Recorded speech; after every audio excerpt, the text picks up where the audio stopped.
Mon nom est Madame Fernandez Silvia. Je suis chilienne, mais je suis devenue française et depuis le temps. J'ai habité ici à Victor-Lyon et pendant 4 ans, de 1981 jusqu'à 1985.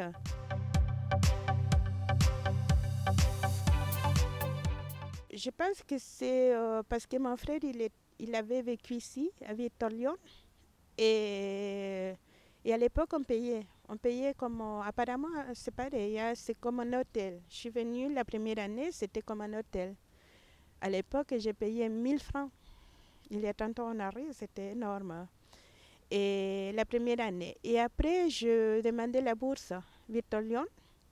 Et je l'ai eu grâce à mes notes et à mon parcours, puisque j'avais déjà une année d'informatique à la fac du Chili. Donc, et toute l'histoire du Chili, je crois que ça fait qu'ils m'ont accepté et qu'ils m'ont gratifié d'une bourse pendant 3 ans.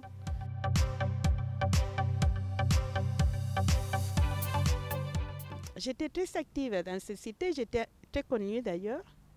Et, puisque je suis arrivée très jeune ici, j'avais 18 ans. Et je n'avais pas le droit d'être là puisque j'ai commencé mes études et j'étais en DEG. Et alors qu'ici, c'était à partir du master, la maîtrise. Donc, ils avaient 5 ou 6 ans de plus que moi, les plus jeunes. Donc, pour moi, ça a été quelque chose de très émouvant. Je suis très émue d'être ici parce que ça a été 4 ans de ma vie qui m'ont marqué. Mes premières 4 années en France.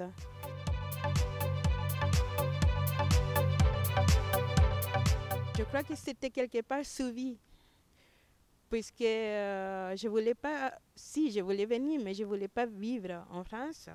J'avais ma vie au Chili, malgré la dictature, j'ai mené une vie assez sympa. Même si ça allait très mal, et même si on a vécu la chose de très près, là, ils vont me reconnaître. Et si on a vécu la dictature de très près, j'ai mené une vie assez sympa. Donc, je ne voulais pas quitter mes amis, ma maison, etc.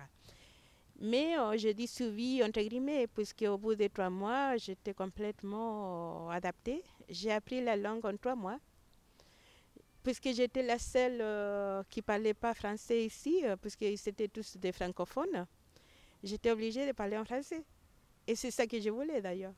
Donc, tout de suite, je me suis habituée. Dès que je suis arrivée à Victor-Lyon, je me suis faite à la France et malgré les 3 premiers mois, ça a été très dur. Mais ensuite, ça tellement que je ne suis jamais repartie.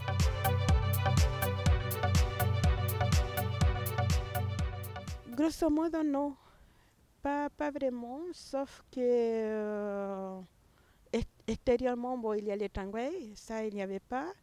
Mais sinon, pas grand-chose. Sauf qu'il y a eu un renouvellement, je sais, des chambres ici à Victor-Lyon. Mais j'ai pas trop l'impression que ça a changé vraiment. Bon, j'ai pas tout fait, mais je vois qu'il y a encore les cours de tennis, il y a la piste de course, et la cité administrative, elle est pareille. C'est drôle, mais j'ai l'impression que ça n'a pas changé. Je me sens comme que si, je sais pas, que je suis sortie de Victor-Lyon, voilà. Et je suis là, comme ça, grosso modo, à part ça, ça n'a pas changé. Je ne trouve pas que ça a changé. Et, et je me sens pareil. C'est-à-dire, ce bonheur, ce côté, je ne sais pas, il y a, comment dire, un feeling.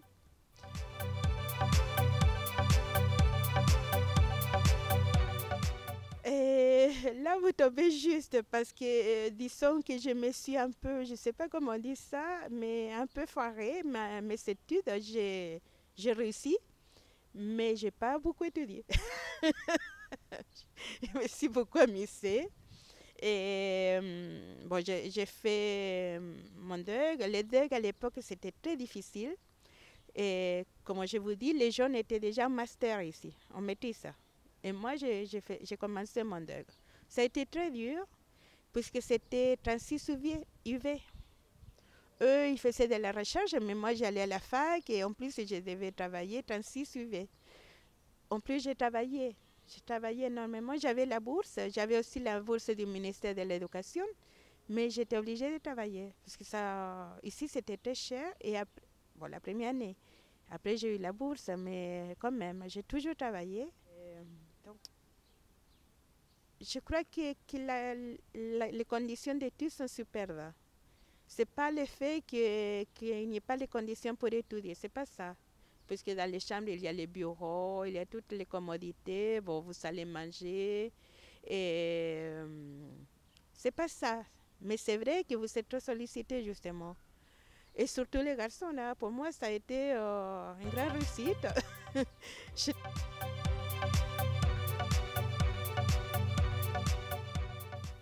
Bien sûr, parce que justement, quand on est professeur en France, c'est drôle, mais les gens ne sont pas tout à fait français, les élèves.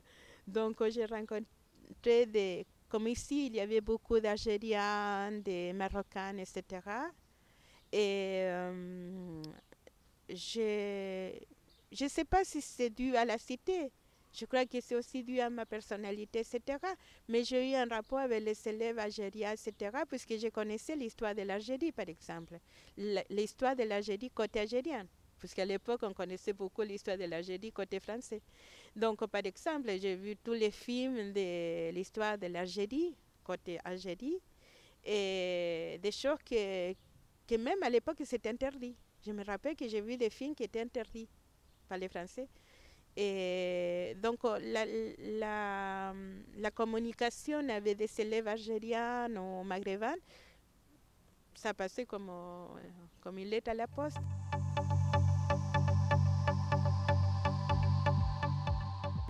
Mon seul contact, pour les gens qui me reconnaîtront et qui la reconnaîtront, c'est Wafa Fakedine, et la fille libanaise qui était toujours avec une sœur. Donc, nous cherchons nos colocataires, tous les deux. Elle s'est mariée avec un Chypriote, donc elle habite à Chypre. Elle n'est pas ici, mais je suis en contact avec elle souvent. Je suis allée à son mariage à Chypre. Et donc, c'est le seul contact que j'ai, disons, de l'époque. Et, et je cherche des anciens colocataires de l'époque de Victor Lyon et d'ailleurs de la maison Provence de France. Et particulièrement, je cherche Monsieur Omar Haddad, ou sinon Monsieur Seydoun Hassan. Et donc, ils ont vécu à Victor Lyon et à la Provence de France respectivement. Tous les deux sont vécus à Victor Lyon aussi.